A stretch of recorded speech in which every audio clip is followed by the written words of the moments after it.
हम लोग class 12 chapter 2 song of my self का क्या करेंगे, line by line objective question देखेंगे। तो पहला ऑब्जेक्टिव क्वेश्चन हम लोग का है कि who composed song of my self, यानी कि सॉन्ग ऑफ माई सेल्फ जो है वो कंपोज्ड कौन किए हैं, तो वाल्ट विटमैन किए हैं। कौन किए हैं? वाल्ट विटमैन किए हैं। कौन किए हैं? वाल्ट विटमैन किए हैं। कह रहा है कि Walt Whitman compose, Walt Whitman compose किया है, खाली स्थान क्या किया है, सॉन्ग ऑफ माई सेल्फ। क्या किया है? सॉन्ग ऑफ माई सेल्फ को वाल्ट विटमैन क्या किया है, कंपोज मतलब संरचना किए हैं, लिखे हैं और बनाए हैं। फिर कह रहा है कि द पोएट वाल्ट विटमैन, यानी जो कवि है वाल्ट विटमैन कवि जो है वो क्या करते हैं, खाली स्थान में सिंग्स फॉर हिमसेल्फ, वो क्या करते हैं, स्वयं खुद के लिए गाते हैं। क्या करते हैं? स्वयं खुद के लिए। जो वाल्ट विटमैन कवि है वह स्वयं खुद के लिए गाते हैं। क्या कहते हैं? स्वयं खुद के लिए गाते हैं।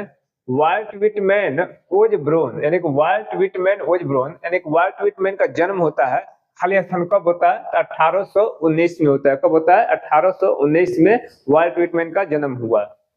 फिर कह रहा है कि वाल्ट विटमैन ओज डाइड, वाल्ट विटमैन मरे। कब मरे? तो इन 1892 में मरते हैं। कब मरते हैं? 1892 में मरे। वाल्ट विटमैन कब मरे? 1892 ईस्वी में मरे। लिप्स ऑफ ग्रास, कह रहा है कि lips of grass is a collection, यह एक कलेक्शन है ऑफ पोएट्री, यानी कि पोएट्री का लिप्स ऑफ ग्रास जो है ना, ये पोएट्री का क्या एक कलेक्शन है, रिटेन बाय, लिखा गया। खाली स्थान किसके द्वारा लिखा गया? तो वाल्ट विटमैन के द्वारा लिखा गया। यानी कि लिप्स ऑफ ग्रास जो पोएट्री है वो किसके द्वारा लिखा गया? तो वाल्ट विटमैन के द्वारा लिप्स ऑफ ग्रास को लिखा गया। अब कह रहा है कि Walt Whitman says, Walt Whitman कहते हैं दैट की ही इज 30 ईयर्स ओल्ड, कितने साल के हैं? 37 साल के। खाली स्थान में क्या भरेंगे? 37 साल के हैं। ओल्ड ही इज हेल्दी, अभी भी क्या है, स्वस्थ है। क्या है? स्वस्थ है। यानी कि वाल्ट विटमैन कहते हैं कि वह 37 साल के, कितने साल के हैं? 37 साल के हैं। ही इज हेल्दी, वह स्वस्थ है, मतलब वह स्वस्थ है। 37 साल के होने के बावजूद वाल्ट विटमैन क्या है, अभी वह स्वस्थ है। क्या है? स्वस्थ है। ठीक कह रहा है कि what does the poet observe, यानी कि कवि कह रहा है what does the poet observe in summer, यानी कि कवि क्या गर्मी में ऑब्जर्व करता है, मतलब निहारता है।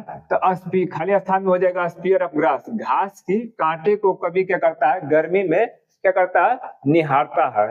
फिर 9वां क्वेश्चन हो जाएगा who is the speaker, speaker कौन है, यानी बोलने वाला कौन है in the song of my self, यानी सॉन्ग ऑफ माई सेल्फ में जो लेखक हैं वो कौन है या बोलने वाले, तो वाल्ट विटमैन है। कौन है? Walt Whitman. कौन है? वाल्ट विटमैन जो है सॉन्ग ऑफ माई सेल्फ के क्या है, एक स्पीकर है, बोलने वाले हैं।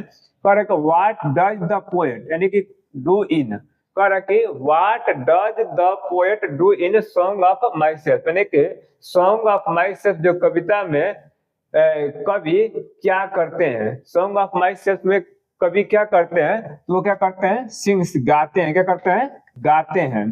फिर कह रहा है कि वाल्ट विटमैन वर्क, यानी कि वाल्ट विटमैन जो काम किए एज अ वॉलेंटियर नर्स, कैसे किए, एज अ वॉलेंटियर, मतलब नर्स में स्वेच्छा से नर्स के रूप में कब किए थे, इन द सिविल वार में। यानी कि वाल्ट विटमैन जो कवि है वो क्या करते हैं कि काम करते हैं एक स्वेच्छा से नर्स के रूप में। कब करते हैं? सिविल वार में। सिविल वार मतलब गृह युद्ध जब हुआ था उसी समय क्या करते हैं, ये स्वेच्छा से काम करते हैं।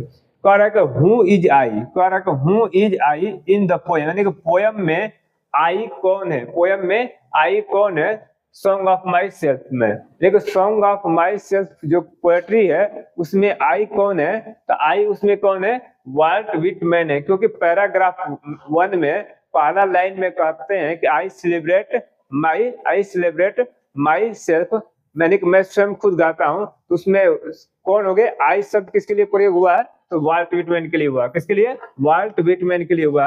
और drum tap is written by, जो ड्रम टैप है वो लिखा गया है, किसके द्वारा लिखा गया है, तो वाल्ट विटमैन के द्वारा लिखा गया है। किसके द्वारा लिखा गया है?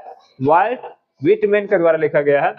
करेक्ट, आई हर्बर फॉर गुड या बैड, मैं अच्छे और बुरे के लिए सोचता हूँ। हर्बर मतलब होता है सोचता हूँ। इज टेकन फ्रॉम मतलब यह लिया जाता है, किससे लिया जाता है, सॉन्ग ऑफ माई सेल्फ से। यानी कि आई हर्बर और गुड या बैड, यह लाइन किससे लिया जाता है, तो सॉन्ग ऑफ माई सेल्फ से लिया जाता है।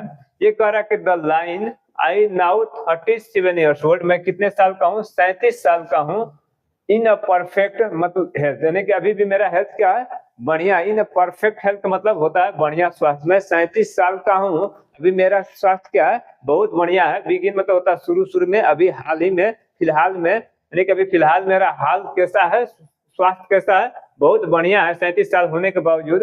इज टेकन फ्रॉम, ये लिया जाता है, मतलब ये लाइन को लिया जाता है किससे, सॉन्ग ऑफ माई सेल्फ। यानी कवि कह रहे हैं कि मैं 37 साल का हूँ, अभी भी मेरा स्वास्थ्य क्या बहुत बढ़िया है। यह लाइन किससे लिया जाता है, सॉन्ग ऑफ माई सेल्फ से लिया जाता है। कह रहा है hoping to cease not till death is a line from song of my self.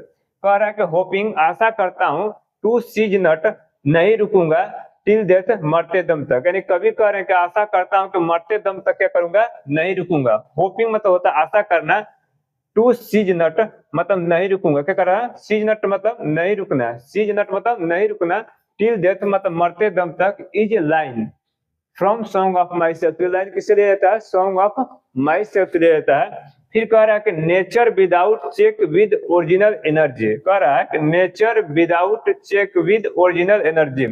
Nature मतलब प्रकृति, विदाउट चेक मतलब होता है बिना रोक टोक के मूल एनर्जी के साथ, यानी कि प्रकृति बिना रोक टोक के मूल एनर्जी के साथ है। यानी कि प्रकृति कैसा है, बिना रोक टोक के मूल एनर्जी के साथ है। इसमें क्या भराएगा, एनर्जी भराएगा। यानी कि फिर देख लेते हैं, नेचर मतलब होता है प्रकृति, विदाउट मतलब होता है, विदाउट चेक मतलब बिना रोक टोक के, विद मतलब के साथ होता है ओरिजिनल एनर्जी, यानी कि ओरिजिनल एनर्जी मूल एनर्जी के साथ। प्रकृति क्या है, बिना प्रकृति बिना रोक टोक के, क्या है, बिना रोक टोक, यानी प्रकृति का कोई रोक टोक नहीं है, वो अपने मूल एनर्जी के साथ है।